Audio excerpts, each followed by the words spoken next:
Hey guys, quick podcast rant. It's Friday, June 1st. Sun just went down, getting late, and getting ready to go to bed. And I wanted to tell a story and maybe give some advice to a lot of our possibly younger or less experienced viewers and listeners out there. So let me explain it this way. So earlier this week, we had a major media company, an internationally known mainstream media company, reach out to us, and they wanted to do an interview.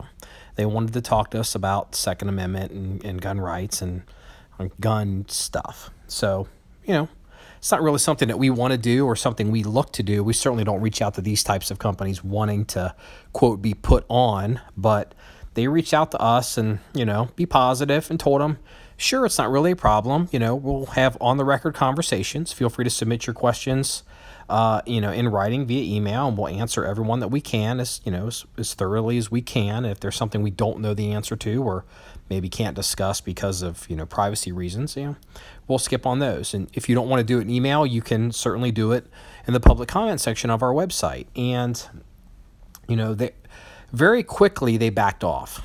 And so, which didn't surprise me, because without getting in a whole lot of detail, I have a fair amount of experience dealing with the media, especially the mainstream media pre-internet. So how this game kind of works, it's this, is a lot of these companies, groups, news organizations, they do two things. The first thing is they really don't want to talk to us. They're not really that impressed by us.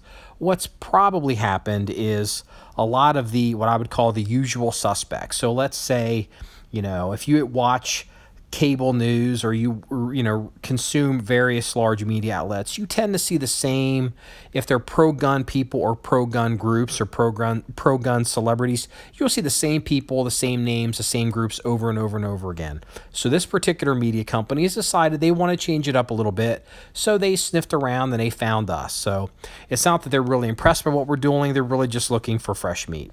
So, and then the second thing they want to do, and this is an old trick from the mainstream media days, is they want to have an interview.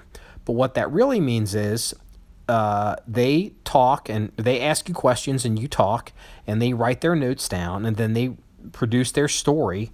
And whatever they want to write or however they want to spin the narrative or maybe how they want to quote what you said or maybe what you meant, they can do whatever they want. And when you go to dispute it, if you see something in there that's totally wrong or totally ass backwards, they're like, well, tough. We stand by the article. We stand by the story because that's how it happened.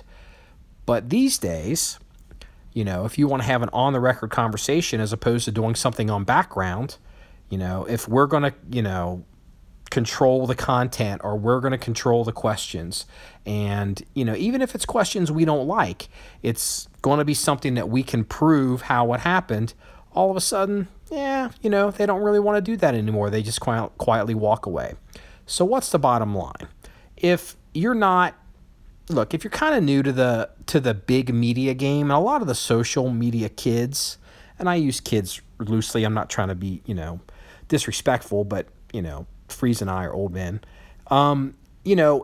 It's especially, if you're, I don't know, a teenager or you're in your 20s or maybe even your 30s, you might still have this idea in your mind that you can, quote, make it if someone, quote, puts you on, or maybe it used to be what we would call be discovered.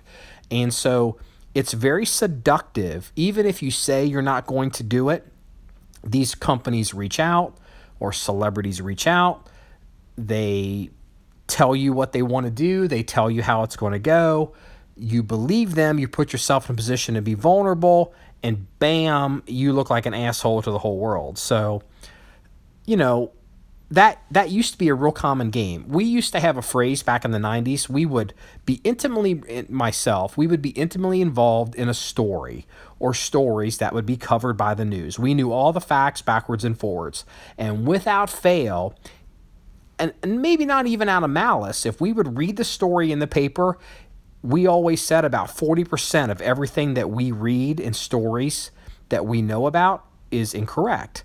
And then we started asking ourselves, well, if all the stories that we know that we're involved in being reported by the media are incorrect, the 40% of it, Well, what about the rest of the stuff in the paper or the rest of the stuff on Channel 15 News or wherever, is going on in your town?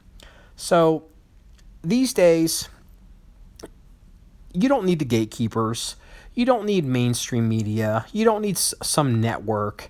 You don't need a producer. You don't need some celebrity, quote, put you on or to be discovered. If you have a voice, if you have an opinion, start your own website, produce your own content, be on your own social media, and keep in mind, this mainstream media company, they came to us. We didn't go to them. Remember, it's all about shooting guns and having fun. Everybody, have a good night.